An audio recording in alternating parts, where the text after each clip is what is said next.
What's up, y'all? As you're adding theater performances to your end of the year calendar, remember in Chicago, you ain't just got to watch the shows, but you can also be a part of them. That's probably no truer than that the Second City's best kept secret tell everyone at their ETC Theater. The 6-person ensemble takes everything you know and love about the iconic venue, the sketches, the songs and dance and the improv, and delivers a one-of-a-kind experience Thursdays through Sundays. Tickets are available now at secondcity.com. Make sure you stay tuned after the roundup. We got a conversation sponsored by the Chicago Department of Cultural Affairs and Special Events, all about the city's annual tree lighting tonight in Millennium Park.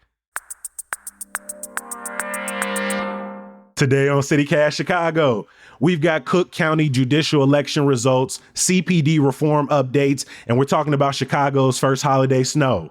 Joining me in the virtual booth today from Injustice Watch, Kelly Garcia, and the Tribune's Jake Sheridan.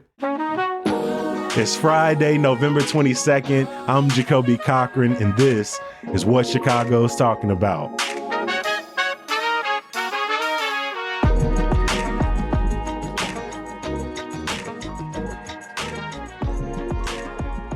Morning, my friends. Kelly, it's good to have you back on the podcast. Yeah, thanks for having me again. Hey, always a pleasure. Morning, Jake. Welcome back to CityCast.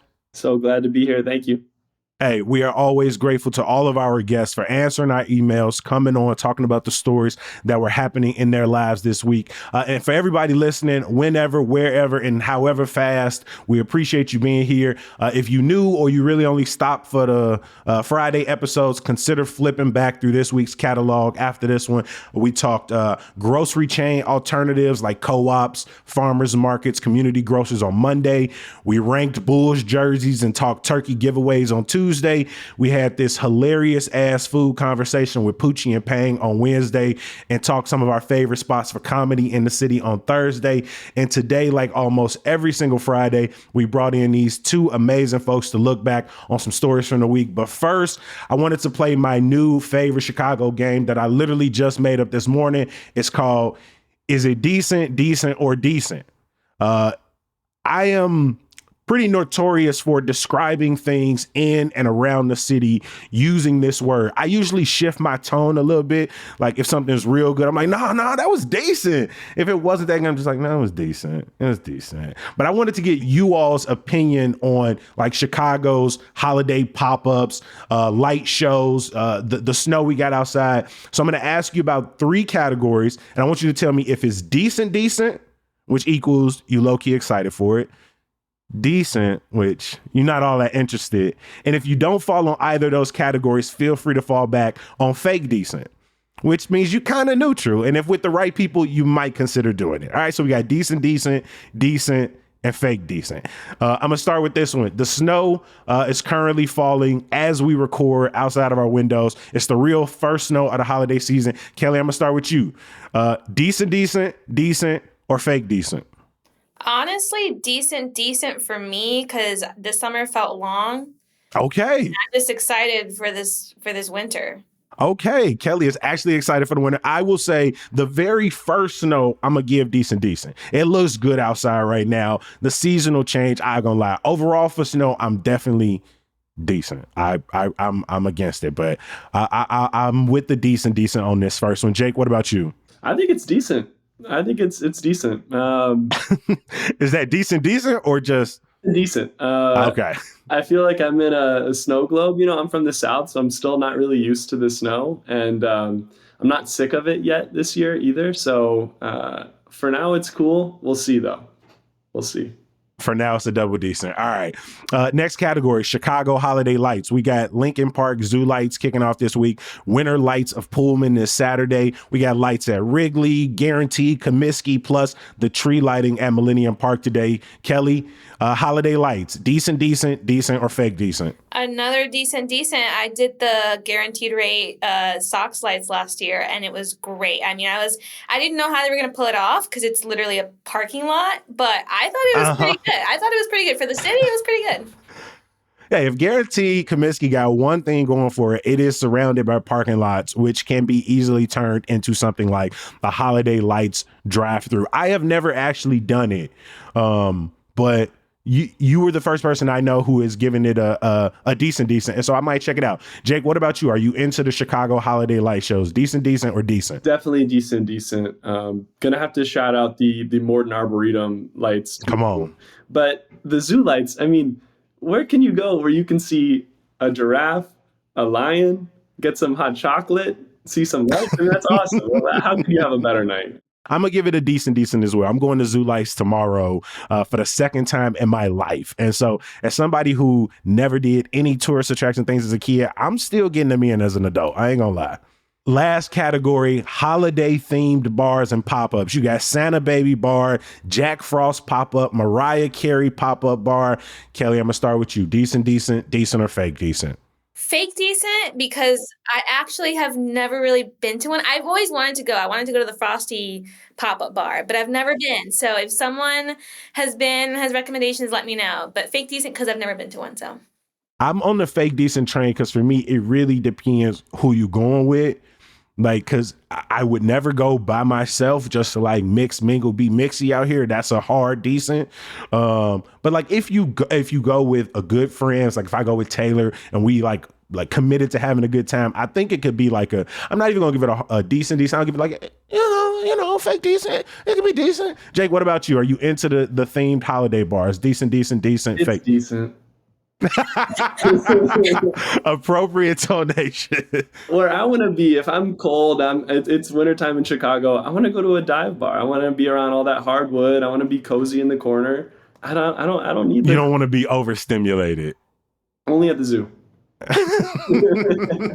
Hey, this was the first edition of Is It Decent or Decent? Shout out to Jake. Shout out to Kelly for playing along. I want to hear from y'all what y'all think of the game. I can bring it back. Let me know at 773-780-0246 and rank these three categories. Is it decent, or fake decent?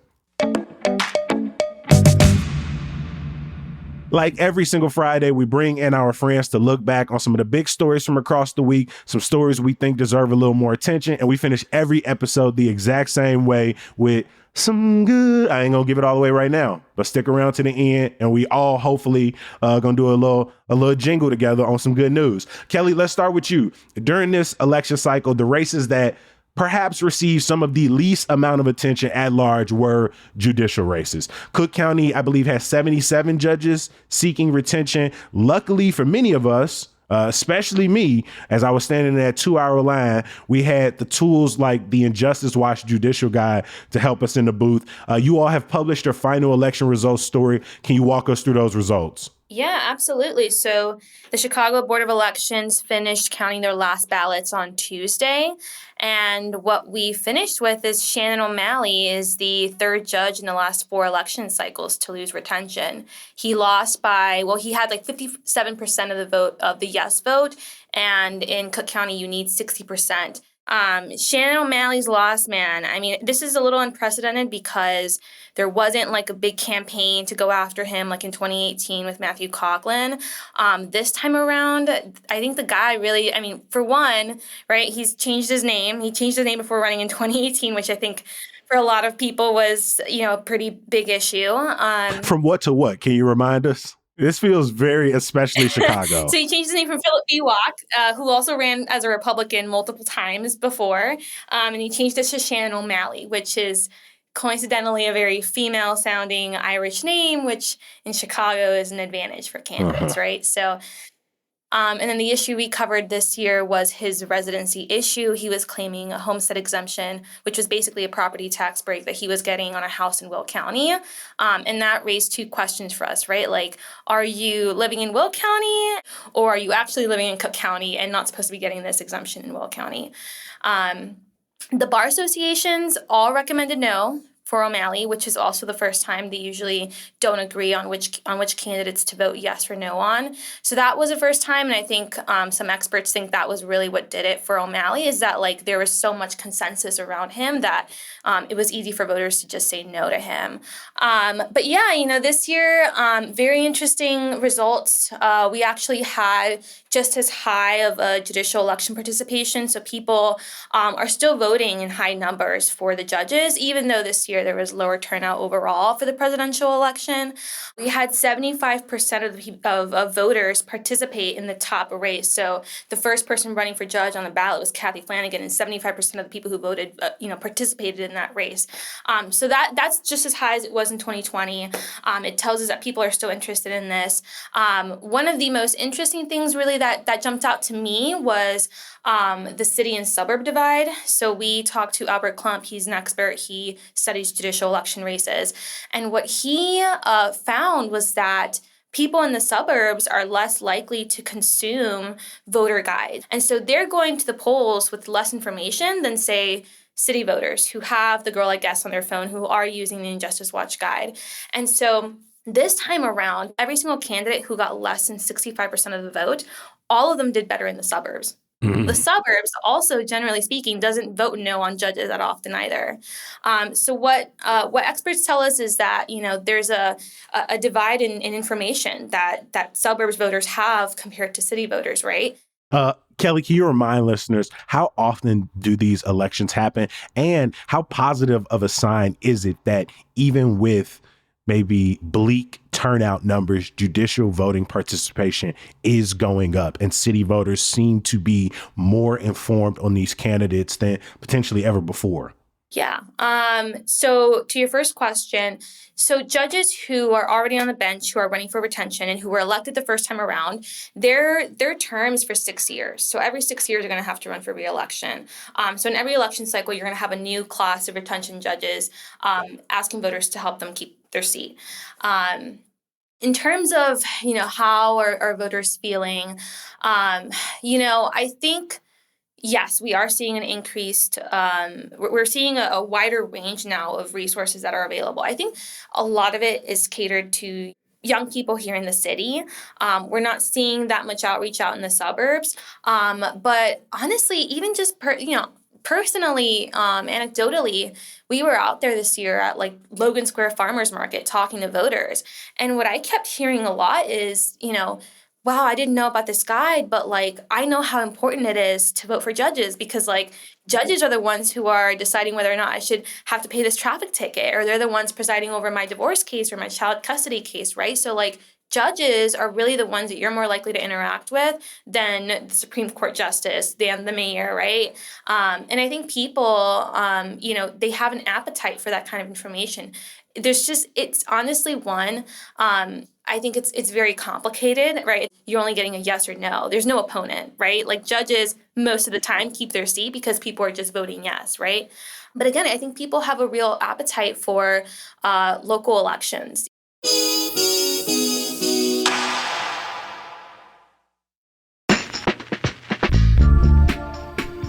Hyde Park's Court Theater has teamed up with Timeline Theater to put on the groundbreaking and multi-Tony Award-winning musical Falsettos. The show has been described as a must-see gay musical odyssey featuring a completely sung-through score. Falsettos is a moving tribute to family in its many forms, a playful interrogation of identity, and a celebration of love's beauty, complexity, and necessity. And a little nugget for my hardcore theater fans, they're doing the 2016 Broadway revival version. Performances run now through December 8th. Get your tickets at courttheater.org.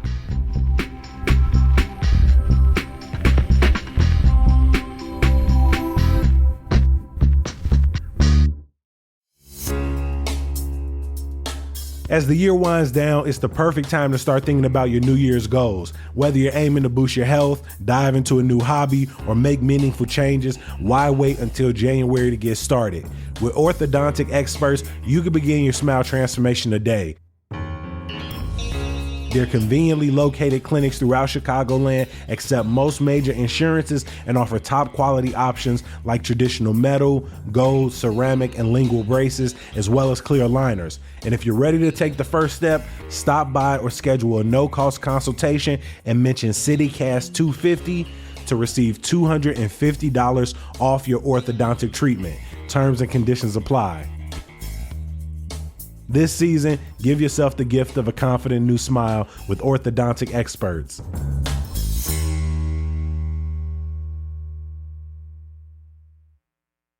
If we had to sum up what were like the biggest grouping of stories in November, I'd argue election and then ongoing budget negotiations.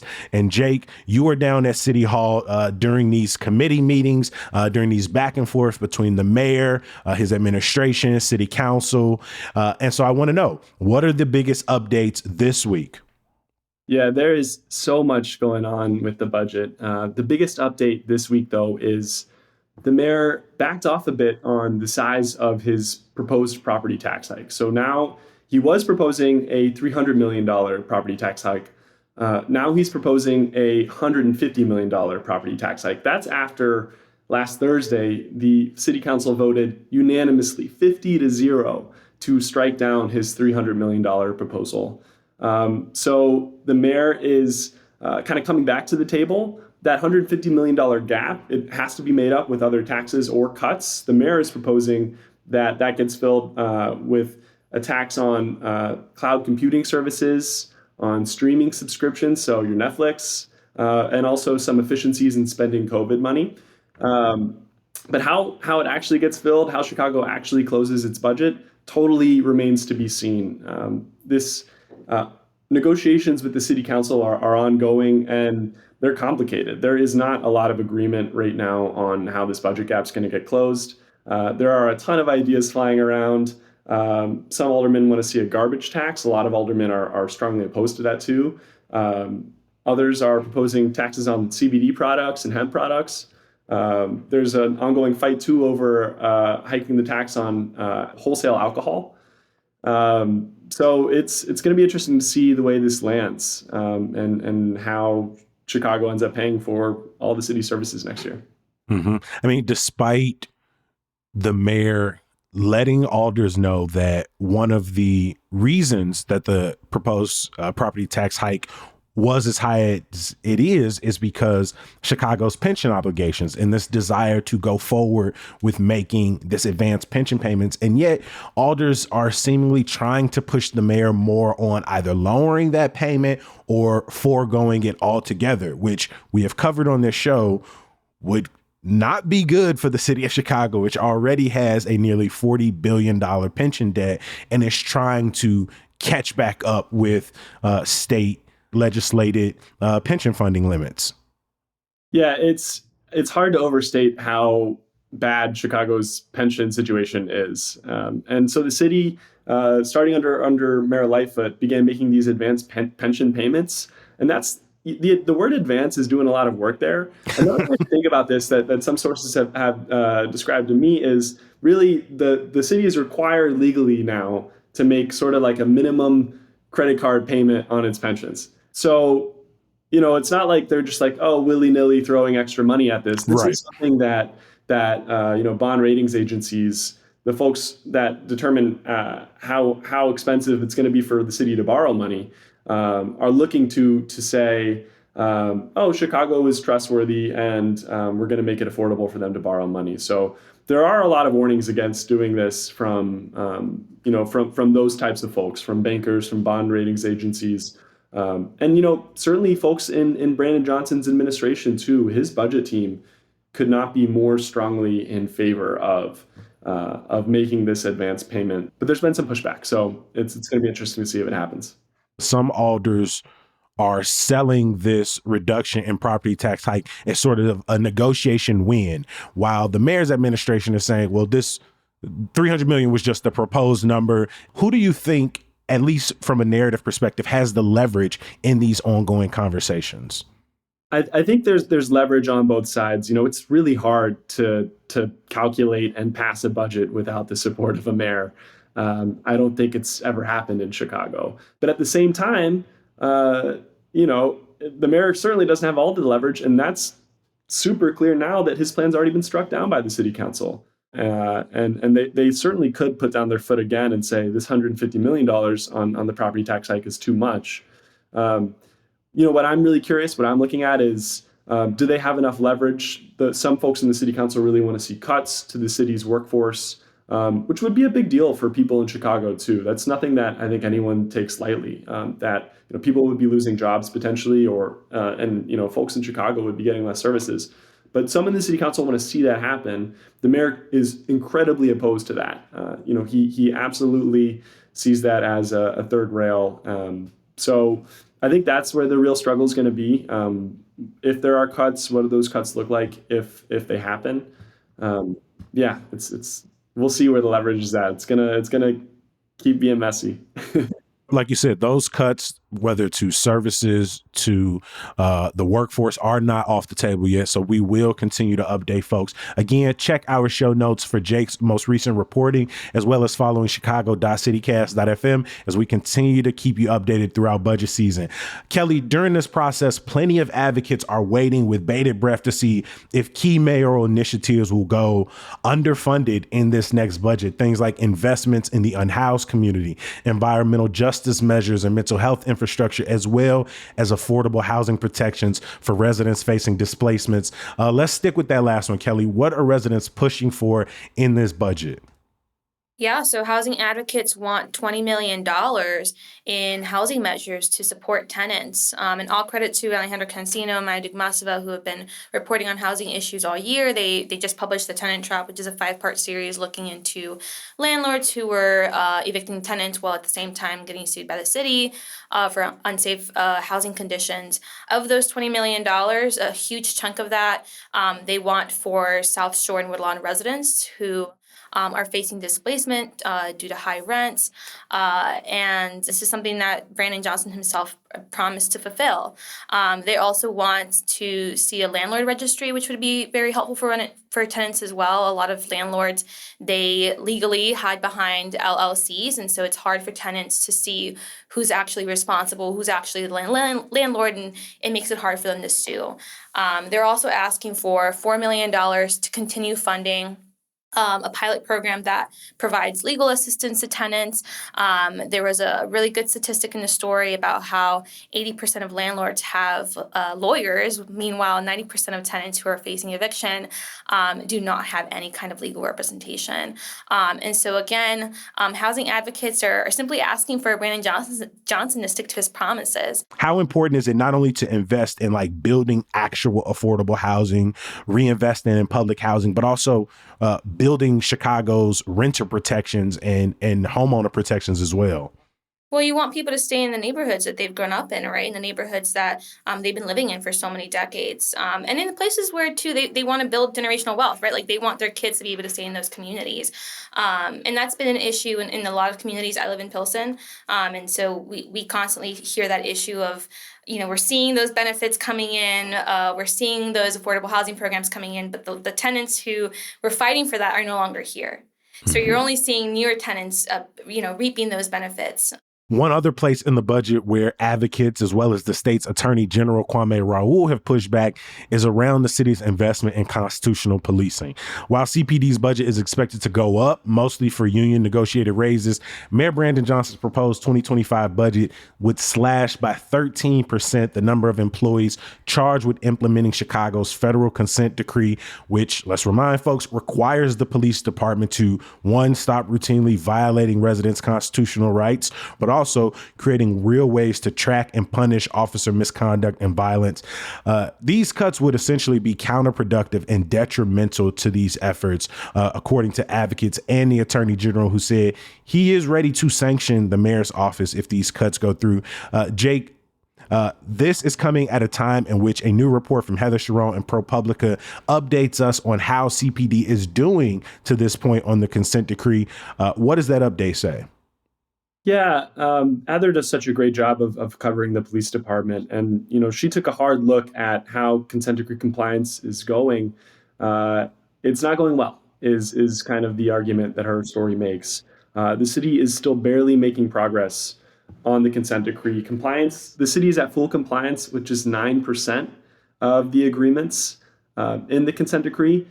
The goal was to get this done by 2027. The city council has already approved spending on $667 million for consent decree compliance. But, as Heather wrote, it's not the biggest focus when it comes to policing of the superintendent, Larry Snelling, of the mayor. They have a lot of problems on their hand that they need to deal with. And it seems like their big focus is on reducing crime. But the consent decree is just not really seeing a ton of progress. We are on track, given what's budgeted in the 2025 proposal, on track to spend nearly $1 billion since 2019 on, again, federal mandated changes, which, again, at the time when the consent decree even came out, I was highly skeptical because, again, Chicago Housing Authority has been under a consent decree at one point or another over the last few decades. What has that done? DCFS at the state level been under a consent decree. How has that improved the system? So my hope, my optimism when this federal consent decree was put in place after the police murder of Laquan McDonald was that I had very little faith. And now that we're at this point, I think that is starting to spread across the city. And given that the budget cuts are so like brazenly targeted towards the Office of Constitutional Policing, it feels like we're really primed to take a major step back. I think this is a real place where this could change in the budget because of the pushback, because of the legal implications. Attorney General Raul speaking up here. And if that happens, it's even trickier to figure out how to balance Chicago's budget. I mean, this is just such a complicated issue. I don't for a second think that this is something Brandon Johnson wants to go ahead and cut for fun. This is a really tough choice. That's not to say it's a right choice by any means, but Kelly talked about some of the promises the mayor's had that aren't getting funding. Things like plow the sidewalks too aren't getting funding, and the city is in a really, really tricky position because of primarily its legacy debt and also the way it grew with federal money during the pandemic. It's just really painful to figure out how to close these gaps.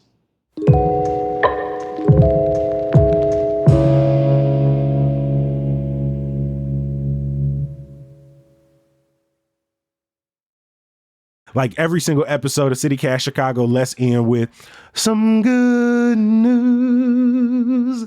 Kelly, let's start with you. Wicked Fever is officially taking over Chicago. I've seen pop-up bars, themed drinks, wicked colored nail polishes being sold across the city, and so many people dressed in costume as the film is premiering in theaters across the city. Let's talk about how excited you are for it. I mean, I am a lifelong theater kid. I've done it all. I've seen it all. I've seen Wicked on Broadway.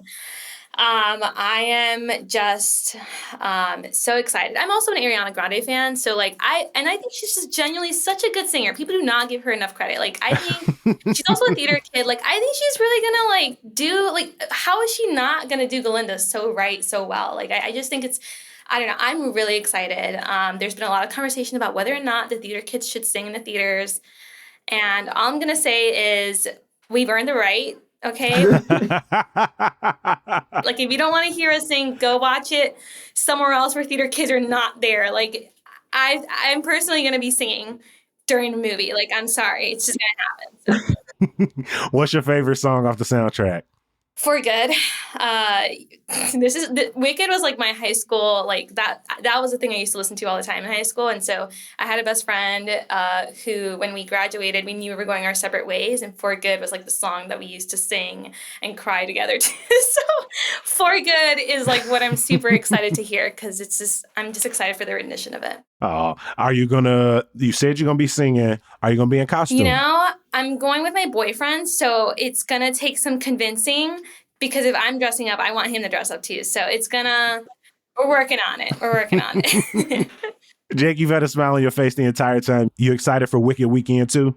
Wicked is the favorite musical of me and my twin sister. When we were studying growing up across the table, we'd sing Defying Gravity. So she's my Glinda, I'm Elphaba.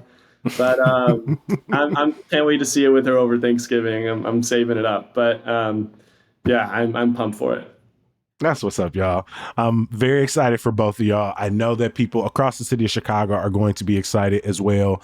Jake, over to you. What is your good news? My Good I news appreciate you. is I got two. My partner in crime, my colleague Alice Yin, my fellow City Hall reporter at the Trib. It was her birthday Thursday, so happy birthday, Alice! And also, um, I am so excited to say that after 6 years of bargaining, our Chicago Tribune Guild finally won a contract last Friday night. And we're so excited about it. Yes, that. We got raises. We kept our 401ks. We got bonuses. We got AI protections. We got seniority protections and more. I'm just so proud of the dozens of people in our newsroom who fought so hard. First newspaper strike in Chicago in decades helped get this done, among a million other things. We worked so hard here, and we won a lot. I'm just so proud of us. Hey, Chicago is a union town, so congratulations to you, all of your colleagues. Huge happy birthday to Alice Yin. I will finish out our good news today. The 12th annual Grabadelandia Print Fair is all weekend in celebration of all things printmaking. The festival, as they say, is much more than just a print fair. The festival takes place at several locations, including the National Museum of Mexican Art, Pilsen Arts and Community House, 18th Street Casa de la Cultura, and features exhibitions, demos, artist talks, and a huge vendor fair from 10 to 5 on Sunday. I'm definitely pulling up before I'm strapped in for football Sunday. All events are free, open to the public, and family friendly. So check the link in our show notes for their amazing rundown. Please join me wherever you are, whenever you are, and however fast you are listening. Help me in joining our guest today from Injustice Watch, Kelly Garcia. Kelly, always great to have you on the show, my friend. Yeah, thanks for having me. This is fun. And back in the booth with us again from the Trib, Jake Sheridan. Jake, thank you for stopping by. Thanks for having me. Always fun.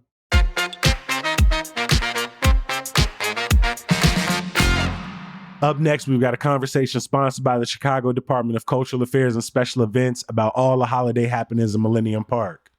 Hey, executive producer Simone Alicea here, and I'm joined by Neil Heitz, program director of event production for the Department of Cultural Affairs and Special Events, aka DCASE. Neil, welcome back to CityCast Chicago.